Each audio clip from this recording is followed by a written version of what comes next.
Tú sabes, muchacho, hay cosas que uno vive en el campo que no se olvidan ni aunque pasen 30 años. Yo no soy de hablar mucho, pero cuando cae la noche y el viento sopla bajito entre las matas de plátano, me da por recordar. Y siempre vuelvo a eso que pasó con Juan, allá en Los Naranjos. Eso fue por el 80 y pico, para ser claro, el 87. En ese tiempo Juan y yo éramos dos jóvenes trabajadores, fajadores de sol a sol. Vivíamos en un caserío chiquito, donde las casas eran de tabla de palma y los techos de yagua. No había luz eléctrica todavía, y las noches eran oscuras de verdad, con una negrura que se tragaba todo. Nosotros trabajábamos tumbando monte para sembrar yuca y plátano, y a veces íbamos a ayudar a don Celso, un viejo que tenía una finca grande más arriba, casi pegando con el monte de los Naranjos. Él decía que nadie quería ir allá solo, porque en ese monte hay cosas que no son de este mundo. Nosotros nos reíamos. Tú sabes cómo son los viejos, siempre hablando de brujería y apariciones. Pero te voy a decir la verdad. En ese sitio, el aire se sentía diferente, pesado, como si los árboles miraran. Un día, don Celso nos pidió que durmiéramos allá una noche, porque tenía miedo que le robaran unos animales. Tráiganse sus machetes y una lámpara de gas, nos dijo, y allá fuimos Juan y yo, con un chin de arroz, café y dos machetes bien afilados. Esa tarde todo estaba tranquilo, el canto de los gallos, los sapos sonando en los charcos y el monte lleno de grillos. Hicimos una fogata y nos sentamos a hablar de lo que hablaban los hombres del campo, de trabajo, de mujeres y de sueños que uno nunca cumple, hasta que el sol se fue escondiendo detrás de las lomas y el cielo se puso como color de brasa vieja. Cuando cayó la noche, Juan dijo algo que me hizo reír, pero después me dejó pensando. Mingo, ¿tú sabes qué?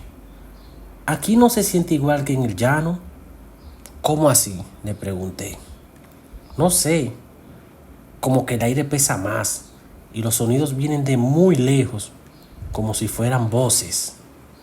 Yo no le hice mucho caso, pensé que era cosa del silencio, que cuando no hay radio ni nada, uno se pone a oír al monte respirar.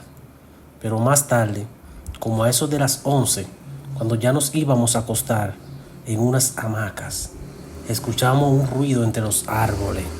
Eran pasos, no eran de vaca ni de chivo, eran pasos lentos, como de una persona descalza, pisando hojas secas. Juan me miró con los ojos pelados, apagamos la lámpara y nos quedamos calladitos, oyendo. Los pasos seguían más cerca, y entonces escuchamos algo peor, una respiración suave, pero fuerte, como si alguien respirara con dificultad o se riera bajito entre dientes. Juan agarró su machete y susurró: ¿eso no es gente, Mingo? Cállate, hombre, puede ser don Celso o un vecino. Y a esa hora, aquí nadie sube de noche, tú lo sabes.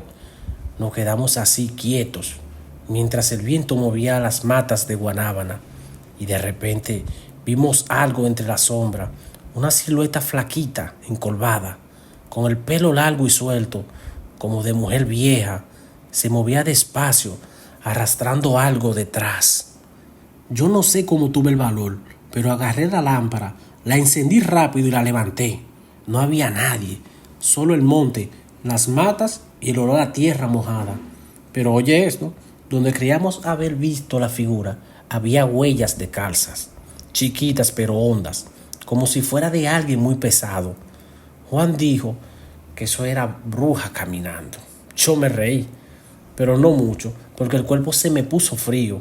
Y cuando fuimos a mirar bien las huellas, vimos que seguían hasta un tronco viejo de ceiba, y ahí se perdían. Pero el tronco tenía algo raro, una marca quemada, como si alguien hubiera dibujado un círculo con un símbolo raro adentro. Parecía hecho con carbón. Esa noche nos dormimos. Cada vez que el viento soplaba, parecía que alguien nos estaba hablando desde el monte. Y te juro por mi madre, hubo un momento en que la hamaca de Juan empezó a moverse sola.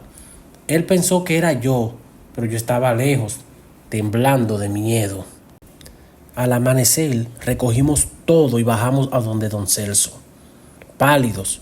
Cuando le contamos, el viejo no se asombró mucho. Solo dijo: ustedes no debieron quedarse cerca de la mata de ceiba. Ese sitio está marcado. Yo le pregunté por qué, y él, bajando la voz, me dijo algo que hasta hoy me eriza la piel. Ahí enterraron una mujer hace más de 30 años. Decían que era bruja. Yo me reí nervioso, pero Juan se quedó serio. Desde ese día el hombre no fue el mismo. Empezó a despertarse en las madrugadas, diciendo que oía pasos afuera de su casa y una voz que lo llamaba bajito: Mingo, ven. Yo pensaba que era broma o que él estaba soñando, hasta que una noche me tocó a mí oírlo. Era como un susurro, una voz de mujer, pero ronca, como si hablara desde el fondo de la tierra. ¡Mingo! Y el aire olía igual que aquella noche, a tierra húmeda y carbón quemado. Después de esa noche, las cosas no volvieron a ser iguales, ni para Juan ni para mí. Yo trataba de no pensar mucho en eso.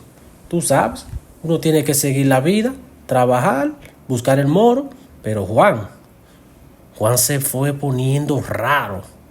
Empezó a quedarse callado, mirando para el monte como si esperara algo.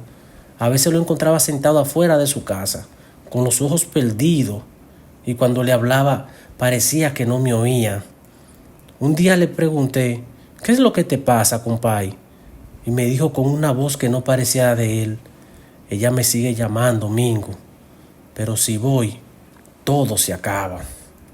Yo me reí, pero fue por nervios. A veces el miedo hace que uno se burle, porque no sabe qué más hacer. Pero esa misma noche me arrepentí.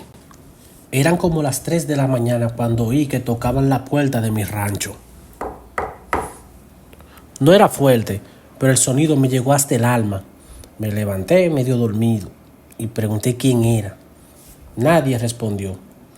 Abrí la puerta con cuidado y afuera no había nadie, solo el sereno cayendo y la neblina metida entre los palos de plátano. Iba a cerrar cuando miré hacia el camino y vi a Juan parado allá lejos, sin camisa, descalzo, mirando para la ceiba.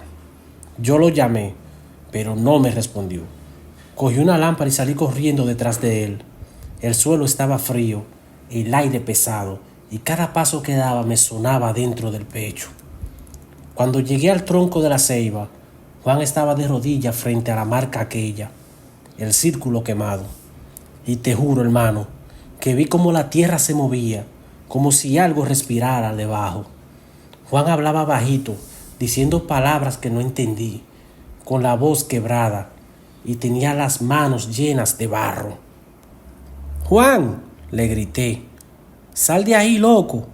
Pero él solo me miró, y sus ojos, compay, no eran los de un hombre, eran negros, como si se hubieran llenado de sombra. De repente el aire se calentó, como si el suelo hervía, el monte empezó a zumbar, los grillos se callaron, y del tronco salió un olor a carne podrida, a humo viejo, y entonces la vi. Una figura de una mujer, flaca, con el pelo largo y enredado, saliendo despacio desde el suelo, como si la tierra la pariera. No tenía rostro claro, solo una boca abierta y una risa que me hizo temblar el alma. La mujer tocó la cabeza de Juan y él se quedó quieto, como si lo hubieran dormido. Después me miró a mí. Yo no podía moverme. No sé si fue el miedo o una fuerza que me apretaba el pecho, pero me quedé clavado ahí. Ella me señaló con un dedo huesudo y me dijo con una voz que sonó en mi cabeza: no en el aire. Lo que despertaron no vuelve a dormir. Sentí que el suelo se hundía, que todo gritaba, y lo último que recuerdo fue el grito de Juan, tan fuerte que me hizo perder el sentido. Cuando desperté ya era de día. Estaba tirado en el camino, con la lámpara rota al lado. Corrí para la ceiba, pero no había nadie, solo la tierra removida, como si alguien hubiera cavado y vuelto a tapar. Fui a buscar a don Celso, y cuando le conté, se quedó blanco. Mingo, me dijo, esa mujer era la esposa de un brujo que vivía aquí hace muchos años.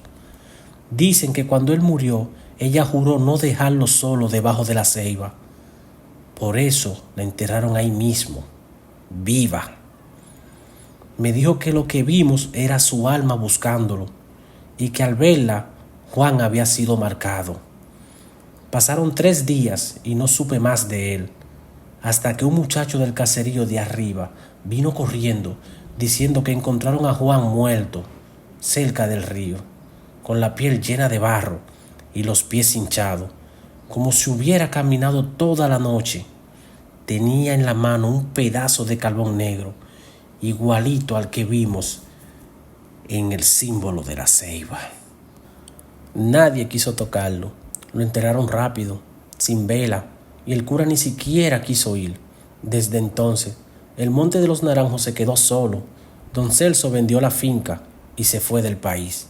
Y yo sigo aquí. A veces cuando el sereno cae y el viento huele a tierra mojada, me parece escuchar pasos detrás del rancho. Entonces me santiguo y digo, Juan, si eres tú, vete en paz, compay. Pero a veces, justo antes del amanecer, se oye un susurro bajito desde el monte. Mingo. Y el olor vuelve ese mismo olor. Tierra, carbón y mujer vieja. Esa es la historia, muchacho. Créala o no la creas, pero si alguna vez pasas por los naranjos, no te acerques a la ceiba, porque lo que Juan y yo despertamos allá todavía anda suelto, buscando quien le devuelva el sueño.